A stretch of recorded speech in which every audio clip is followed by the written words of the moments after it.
Nails పెద్దగా అందంగా పెరగటం అంటే ఎవరికి ఇష్టం ఉండదు చెప్పండి. కానీ మనం చేసే ఈ ఇంట్లో పనుల వల్ల అవి తొందరగా విరిగిపోతూ ఉంటాయి. మనం ఎప్పుడైనా ఫంక్షన్స్ కి వెళ్ళినప్పుడు మంచిగా కనిపించాలి, నెయిల్ పాలిష్ వేసుకుంటే నీట్ గా ఉండాలనుకుంటారు కదా. అందుకే ఈ రోజు నేను ఇంట్లోనే ఇన్స్టెంట్ గా నెయిల్స్ ని ఆర్టిఫిషియల్ నెయిల్స్ ని ఎలా పెట్టుకోవాలో చూపిస్తున్నాను.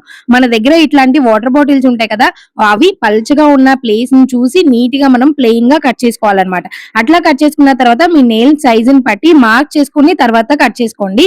సో నాకైతే నెయిల్స్ ఇట్లాగా కరెక్ట్ గా ఉన్నాయి. సో ఇంకా వాటికి కొంచెం గమ్ పెట్టి అప్లై చేసి నేను అంటిస్తున్నాను. ఇట్లా గమ్ పెట్టి అంటించడం వల్ల మనకి 1 లేదా 2 రోజులు పట్టుకుంటే చక్కగా ఫంక్షన్ కి వెళ్ళొచ్చినంత సేపు నీట్ గా ఉంటాయి అనమాట. మీరు తీసేయాలి అనుకుంటే కొంచెం వాటర్ లో ఒక 5 to 6 మినిట్స్ పాటు ఉంచి ఆ తర్వాత పీకేస్తే ఈజీగా వచ్చేస్తుంది. నెయిల్ పాలిష్ వేసుకున్న తర్వాత చూసారా ఎంత నీట్ గా ఉందో. గమ్ పెట్టి నెయిల్స్ అంటించుకున్న తర్వాత ఒక 10 మినిట్స్ ఆగండి. మీకు కావాలి అంటే షేప్ కూడా చేసుకోవచ్చు. నెక్స్ట్ మీకు నచ్చిన నెయిల్ పాలిష్ వేసిస్తే ఇంత బ్యూటిఫుల్ గా కనిపిస్తుంది. మీకు కనుక వీడియో నచ్చితే వాళ్ళకి డెఫినెట్ గా షేర్ చేసి లైక్ చేయడం మాత్రం మర్చిపోకండి.